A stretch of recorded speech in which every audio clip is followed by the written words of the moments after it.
சந்தேகத்தையோ ஒரு இது கேட்க முற்படும் போது அவங்கள பிடிச்சி தள்ளவும் அவங்கள வெளியே போன்னு சொல்கிறதும் அநாகரிகமான ஒரு 200 பேர் முன்னாடி வச்சு அவங்கள அசிங்கப்படுத்துறது ரொம்ப தப்பு. ஒரு தலைவனுக்கு இது அழகு இல்லை. அது மட்டும் இல்லாமல் தலைவராக இதை செய்து முடித்தாலும் கூட நாங்கள் அட்ஜஸ்ட் பண்ணிவிடுவோம். எங்களைப் போல பொறுப்பாளர்கள் முந்திக்கிட்டு அடிக்கிறது சாட்டை துறைமுகம் பண்ணலாம் பெரிய தவறு. அவரெல்லாம் இதை பண்ணியிருக்கக்கூடாது. அது பெரிய தவறு. அவரை கடுமையாக நான் கண்டிக்கிறேன். அது மட்டும் இல்லாமல் போன தடவை எலெக்ஷனில் இவ்வளோ ஓட்டு வாங்கியிருக்கோம், இந்த தடவை ஏன் இவ்வளோ குறைஞ்சதுன்னு அந்த வாரம் எந்தவித வாதமும் அங்கே நடக்கலை. கட்டமைப்பு காலமுறை நாங்கள் கட்டமைச்சுட்டே தான் இருக்கோம். நாங்கள் கஷ்டப்பட்டு தான் இருக்கோம். ஆனால் எங்களுக்கான வாய்ப்புகள் எதுவுமே கிடைக்கல. இந்த கட்சி நாங்கள் குறை சொல்லலை, தீர்மானம் குறை சொல்லலை. எங்களுக்கான வளர்ச்சியை நீங்கள் தந்தால் மட்டும்தான் உங்கள் கட்சி நாங்கள் வளர்த்து தர முடியும். இன்றைக்கி நாம் தமிழர் கட்சியுடைய மாவட்ட கலந்தாய்வு கூட்டம் நடந்துச்சு திருநெல்வேலி மாவட்டத்துக்கு. இந்த கலந்தாய்வு கூட்டங்கிறதே பொதுவாக கலந்து பேசுகிறது தான் கலந்தாய்வு கூட்டம். நாங்களாம் மாவட்ட பொறுப்பாளர், தொகுதி பொறுப்பாளர். அண்ணன் சீமான்ட்ட எங்களுடைய கருத்துக்கள், எங்கள் குறைகள், அடுத்த என்ன செய்யணுங்கிறதையும் பேசலாம்னு நினச்சிருந்தோம். அவர் ஒன் சைடாகவே ஃபுல்லாக பேசி அவரே பேசி முடிக்க போகிறாரு. அப்போ நான் எந்திரிச்சு அண்ணே அப்படின்னு சொல்லி பேச ஆரம்பித்தேன். அப்போ ஒரு என்னன்னே தெரில, ரொம்ப கோபமாக என் மேலே, யாரா நீ, உனக்கு கட்சிக்கு என்னடா சம்மந்தம் இருக்குது, யாரா நீ வெளியே போடா அப்படின்னாரு.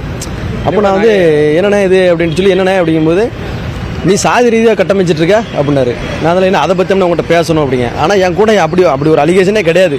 இந்த தேர்தல் முழுக்க நம்ம எங்கள் வேட்பாளர் கூட நான் சீஃப் ஏஜென்ட் எல்லா இடத்துக்கும் போயிருக்கேன். எல்லா டீமும் நம்ம பழகக்கூடிய ஆள் தான். அவங்க மேலே யார், எங்கள் மண்டல பொறுப்பாளர் மேலே ஏகப்பட்ட குற்றச்சாட்டு இருக்குது. கட்சிக்குள்ள அதிருப்தியில் இருக்காங்க. அப்போ அதனால் நம்ம என்ன செய்யணும், மற்ற எல்லாரும் நம்ம ஒருங்கிணைச்சு நம்ம நல்லபடியாக கட்சியை கொண்டு போயிடலாம் அப்படிங்கிற ஒரு 80% பொறுப்பாளர்கள் அதிருப்தியில் இருக்காங்க. அப்போ அவங்களால நம்ம இவர் தான் சொல்லுவார். அதனால் நம்ம என்ன செய்தோம், அரவணைச்சு என்னென்ன செய்யலாங்கிறத கொண்டு வந்துட்டுருக்கோம். அப்போ இன்றைக்கி நம்ம அதை பேச வாய்ப்பு கிடைக்கும்னு வச்சு நம்ம எந்திரிச்சோம். சம்மந்தம் இல்லாமல் நம்ம இப்படி பேசும்போது ஏன்னா அதை பற்றி நான் உங்கள்கிட்ட பேசணும் அப்படிங்கும். மறுபடியும் நம்ம ரொம்ப ஆசை பேசுகிறேன். ஏன் கட்சியில் அது இருக்க நேரத்தில் வெளியே போடா அப்படிங்க.